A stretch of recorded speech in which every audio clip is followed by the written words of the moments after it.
just sharing two cases. This is a 37-year-old male patient, history of fever, cardiogenic shock, severe LV dysfunction, EF of 10 to 15%, mild mitral regurgitation, 3 inotropes, and a balloon pump. And this is what was being discussed. So I agree, in our practice, these devices, in my opinion, would work very well in a pre-shock stage. They don't work once the shock is fully set in. We have had patients where cardiogenic shock, we put an Impella, patient survived, but every month he was getting admitted for heart failure. He is still getting admitted, and he's not getting a heart for a transplant and cannot afford a VAD.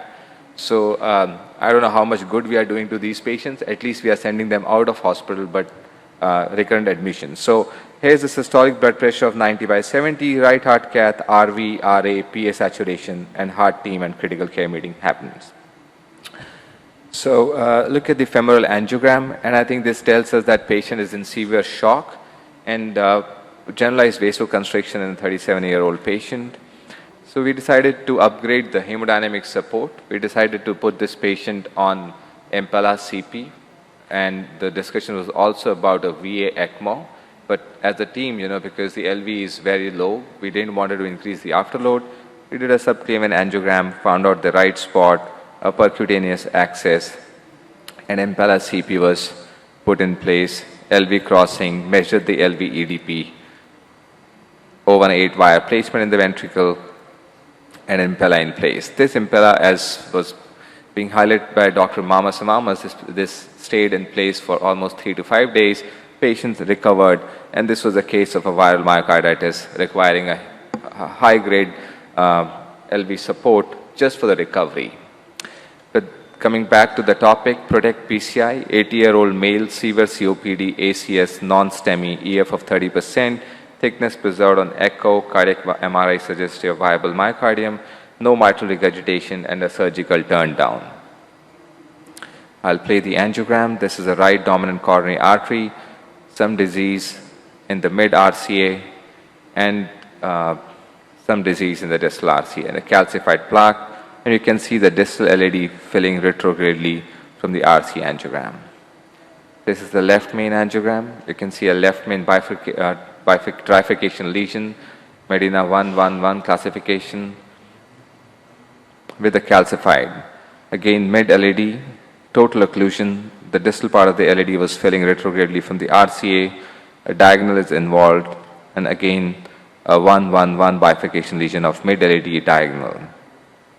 And ostial LED disease also, calcification. The plan, this patient, as you said, is an octogenarian, 80-year-old patient, surgical turn down, severe COPD. We decided to put Impella up front, plan to do a rotablation of left main LED, PCI of LED LCX and left main bifurcation with mini crush technique. But first thing, very important, even before you make an attempt to put an Impella, make sure the peripheral vasculature is good. Now you do a PCI and these patients end up having a vascular complication, all the benefit is lost. You have a hematoma, a patient end up getting a hypotension, end up doing blood transfusion, so the benefit of whole procedure is lost. So make sure the peripheral vasculature is good. Take a percutaneous access, multiple ways to do it. We did a micropuncture access, pre-close way 2 ProGlide, over an 8-wire, cross the LV, and park an Impella 2.5.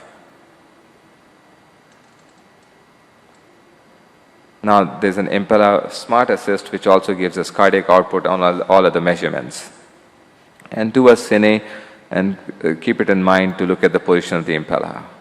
Rest all is standard PCI techniques, nothing much, a 7 French guide, LED, LCX, and Ramus. We did a small ballooning of the ostial circumflex. And the plan was stent in LCX and do a PCI, rota PCI of ostial LED and the mid LED. So wired with a Gaia 2 wire, a 1.25 bar.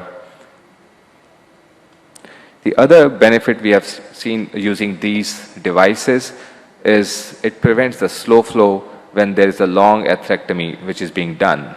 Now, what I've started doing, and we are trying to write this, if these patients cannot afford to have this Impella, we are adding a small dose of adrenaline to the rota flush. And we have seen it takes care of the slow flow in these complex situations. A 1.5 bar. POBA of LED diagonal, cutting balloon PDC of LED, one stent in mid-distal LED, and a mini crush technique for the distal left main bifurcation.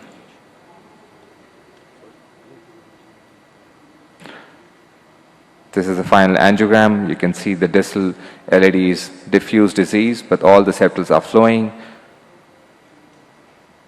And LAO caudal view, which shows the circumflex TIMI3 flow, and TIMI3 flow in the ramus as well. So we did not do anything for the ramus branch. How did Impella help in this patient? Long segment budding is associated with slow flow.